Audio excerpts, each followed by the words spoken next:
Since the very start of his administration, Republicans have been desperate to try and obscure and minimize the two impeachment trials of former President Donald Trump.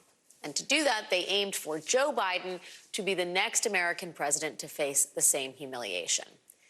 But that effort failed, and it failed in spectacular fashion. For 3 years, we have watched Republicans reach desperately for something, anything, that had even a hint of corruption they might pin on President Biden. But their efforts failed to turn up any convincing evidence that Biden or his family had engaged in corruption. Republicans did manage to wrangle one star witness who accused President Biden and his family of all sorts of wrongdoing. But it turned out that guy was just a dupe, passing along provably false information from people with ties to Russian intelligence. And he has since been arrested twice for lying to the FBI. Watching Republicans try to impeach Biden has been a lot like watching someone try to boil soup in a paper bag. Just a huge, embarrassing mess that accomplished nothing. And so Republicans then decided that they would try the next best thing. They would, if they could not impeach Joe Biden, they would impeach a member of Joe Biden's cabinet. And who better to be the victim than Homeland Security Secretary Alejandro Mayorkas? Get rid of Mayorkas. He's derelict in his duty. This guy needs to go. He deserves to lose his job simply because he has not followed the law. Yeah, my view is, Sean, is that he needs to be impeached. Secretary Mayorkas is in charge of the southern border, and Republicans wanted the southern border to be a key issue in this next election. So what could go wrong? Impeach him. Well, for starters, Republicans had the same problem that they always had. They didn't actually have any crimes to charge. Eventually, they settled on two made-up charges.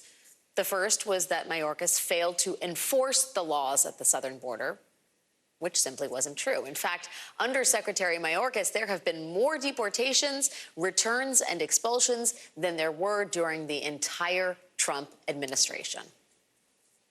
Republicans' second charge was that Secretary Mayorkas had lied to Congress when he said that the border was under control, which is exactly what it sounds like, an argument about the semantics of what the word control means, and very clearly not a high crime or misdemeanor.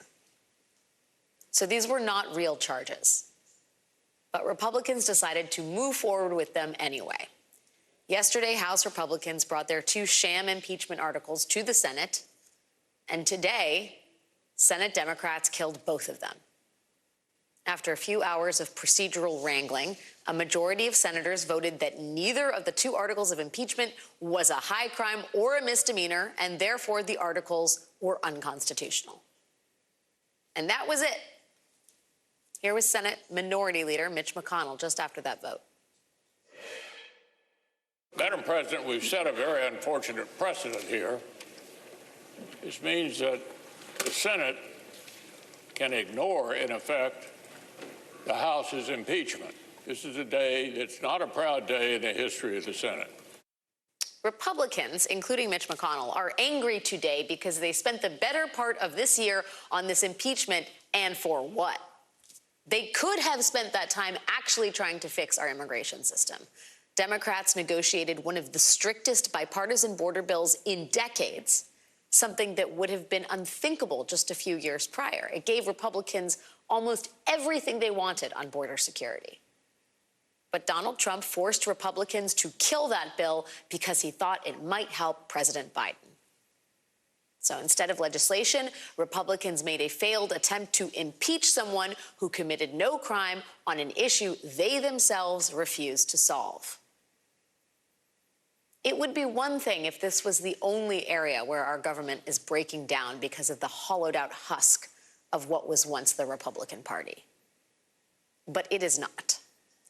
Because at the same time that all of this was happening in the Senate today, Republicans in the House of Representatives were also tripping all over themselves to benefit a strong man. Only this time the strong man wasn't Donald Trump. Right now, Speaker Mike Johnson is facing a revolt from inside his own party over his decision to finally put aid to Ukraine up for a vote in the House. Johnson had resisted doing that for months, but this week he finally relented. Here he was explaining the reality of what he is facing just a few hours ago. I'm operating with the smallest margin in U.S. history. I have a one-vote margin. Listen, we're not going to get 100% of what we want right now because we have the smallest majority in history, and we only have the majority in one chamber. Despite what Speaker Johnson understands here, far-right members of his party are now saying they will call a vote to oust Johnson over his decision to bring up Ukraine aid. And that's going to go to the floor for a vote. That is how much the far right does not want to help Ukraine combat Russia's war of aggression. And this is not just a problem for the Republican Party. It is a problem for Ukraine and America and the rest of the world, because Ukraine and the vote on Ukraine funding has become a leverage point for Russia. The Washington Post has some explosive reporting today on newly revealed documents from inside Vladimir Putin's government. Documents which show how Russia is seeking to subvert Western support for Ukraine and disrupt the domestic politics of the United States and European countries through propaganda campaigns and supporting isolationist and extremist policies. Russia is fomenting division over Ukraine because it wants to weaken America's role in the world. In particular, one Russian policy expert cited in one of these documents specifically calls on Russia to continue to facilitate the coming to power of isolationist right-wing forces in America. Just to put a finer point on this, Russia very much wants the Marjorie Taylor-Greenes of the world to continue doing exactly what they're doing because it serves Russia's interests. This is not the only piece of evidence we have of that. Last week, two top House Republicans warned that pro-Russian propaganda had infiltrated the Republican Party and was being repeated by Republican members of Congress in debates about Ukraine.